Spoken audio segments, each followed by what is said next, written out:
اعوذ باللہ من الشیطان الرجیم، بسم اللہ الرحمن الرحیم۔ آپ کی خدمت میں حاضر ہیں اپنے یوٹیوب چینل کے ساتھ۔ آج ہم بات کر رہے ہیں وائس آف دی گلوبل۔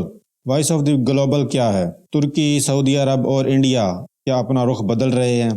آج ہم اس پر بات کریں گے۔ یوکرائن جنگ میں ترکی اور انڈیا نے امریکہ کے دباؤ کا سامنا کیا اور جھکنے سے انکار کر دیا۔ یوکرائن اور روس کے درمیان جنگ کے حوالے سے ترکی نے امریکہ کی ایک نہ سنی۔ انڈیا نے بھی روس سے تیل درآمد کیا اور امریکہ کے کہنے کے باوجود تیل درآمد کرنا بند نہ کیا۔ بائیڈن سعودی عرب کو الگ تھلگ کرنے کی بات کر رہے تھے، لیکن اچانک خود ہی سعودی عرب پہنچ گئے۔ تو کیا یہ اس بات کی جانب اشارہ ہے کہ اب متوسط طاقت کہے جانے والے ممالک امریکی دباؤ میں آنے کے لیے تیار نہیں ہیں؟ ادھر انڈیا نے 12 اور 13 جنوری کو voice of the global south summit منعقد کی، جس میں اس نے 120 ممالک کو مدعو کیا۔ اس کانفرنس کی صدارت وزیر اعظم نریندر مودی کریں گے۔ اس میں بنگلہ دیش کی وزیر اعظم شیخ حسینہ اور سری لنکا کے صدر رانیل کرما سنگھے سمیت کئی عالمی رہنما شرکت کریں گے۔ انڈیا کے وزیر اعظم نریندر مودی نے 2019 میں 25 اور 26 اکتوبر کو باکو آذربائیجان میں ہونے والی نان الائنڈ موومنٹ کی 19ویں سربراہی اجلاس میں شرکت نہیں کی تھی۔ اس سے قبل 2016 میں وینزویلا میں منعقد 18ویں سربراہی اجلاس میں انہوں نے شرکت نہیں کی تھی۔ ان سربراہی اجلاسوں میں ملک کے نائب صدر نے شرکت کی تھی۔ 2016 میں اس وقت کے نائب صدر حامد انصاری وینزویلا اجلاس میں انڈیا کی نمائندگی کر رہے تھے۔ 2019 میں اس وقت کے نائب صدر وینکیا نائیڈو بائیکو اجلاس میں شرکت کے لیے گئے تھے۔ اس تحریک کے سربراہی اجلاس میں مودی کی عدم شرکت کو ایک فیصلہ کن قدم کے طور پر دیکھا گیا تھا، کیونکہ انڈیا اس کا بانی رکن تھا۔ 1961 میں اس کے سربراہی اجلاس کے آغاز کے بعد سے انڈیا تمام وزرائے اعظم اس میں شرکت کرتے رہے ہیں۔ نریندر مودی کا سربراہی اجلاس میں نہ جانا انڈیا کی خارجہ پالیسی میں نہرو دور کی وراثت میں تبدیلی کے طور پر دیکھا جا سکتا ہے۔ لیکن کیا ایسا ہے کہ نریندر مودی کی خارجہ پالیسی نان الائنمنٹ کے اصول سے دور ہو گئی تھی؟ نان الائنمنٹ کی تحریک وجود میں کیوں آئی؟ نان الائنمنٹ کی تحریک سرد جنگ کے دوران وجود میں آئی تھی۔ اس کا بنیادی مقصد یہ نظریہ قائم کرنا تھا۔ سرد جنگ امریکہ سوویت یونین کی قیادت میں دو قطبی دنیا کے علاوہ ایسے ممالک کی ایک تعداد موجود ہے جو کسی کیمپ کا حصہ نہیں بننا چاہتی۔ نان الائنمنٹ کی تحریک کے دو سپر پاورز کے دباؤ کو مسترد کرنے کا حوصلہ دکھایا۔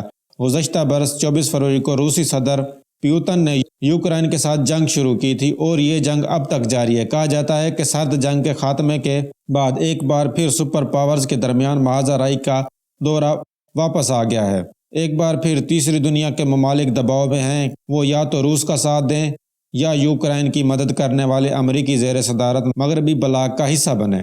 انڈیا پر روس کی مخالفت کے لیے امریکی دباؤ تھا، لیکن روس انڈیا کا روایتی اتحادی ہے۔ ایسے میں مودی سرکار نے نہ تو امریکی دباؤ کے سامنے جھک کر روس سے دوستی کو متاثر ہونے دیا اور نہ ہی یوکرائن حملے میں روس کا ساتھ دیا۔ بہت سے قائدین نے کہا کہ ایک طرف مودی نان الائنمنٹ کی تحریک کی وراثت کو طاق پر رکھنے پر تلا ہوا ہے اور دوسری طرف مشکل حالات میں بھی وہی پالیسی اپنائے ہوئے ہے۔ دریں اثنا انڈیا 12 اور 13 جنوری کو وائس آف دی گلوبل سمٹ منعقد کیا۔ کیا امریکہ کو صرف اپنے مفادات کی فکر ہے؟ جواہر لال نہرو یونیورسٹی کے institute of central Asia and Russian studies کے ایسوسی at professor doctor Raj Kumar کہتے ہیں کہ مودی کے پہلے دور کو دیکھ کر ایسا لگتا ہے کہ جیسے وہ نان الائنمنٹ سے دور ہو رہے ہیں۔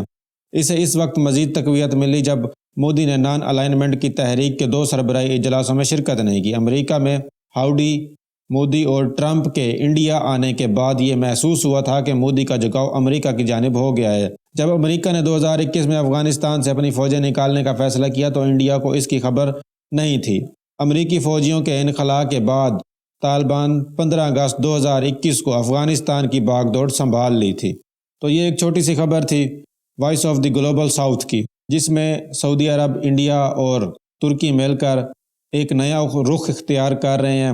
یہ امریکہ اور رشیا دونوں کے دباؤ سے نکلنا چاہتے ہیں، کیونکہ ایسے دیگر کئی ممالک ہیں جن میں پاکستان بھی ایک ملک تھا، لیکن اب تو نہیں ہے۔ لیکن عمران خان صاحب کے دور میں پاکستان بھی ایک ایسا ملک تھا جو کہ کسی کا حصہ نہیں بننا چاہتا، کسی ملک کے زیر اثر نہیں آنا چاہتا، وہ اپنی خارجہ پالیسی کو آزاد کرنا چاہتا تھا۔ لیکن بدقسمتی سے پی ڈی ایم کی حکومت آئی اور ہماری خارجہ پالیسی دوبارہ امریکہ کے زیر اثر چلی گئی۔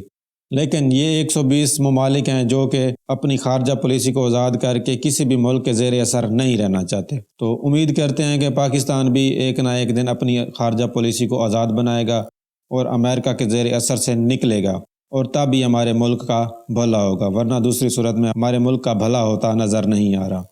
امید ہے آپ کو ویڈیو پسند آئی ہوگی۔ دعا کیجیے گا ہمارے ملک میں امن برقرار رہے اور ہماری خارجہ پالیسی آزاد ہو جائے، پی ڈی ایم سے ہماری جان چھوٹے۔ والسلام، ملتے ہیں اگلی ویڈیو میں۔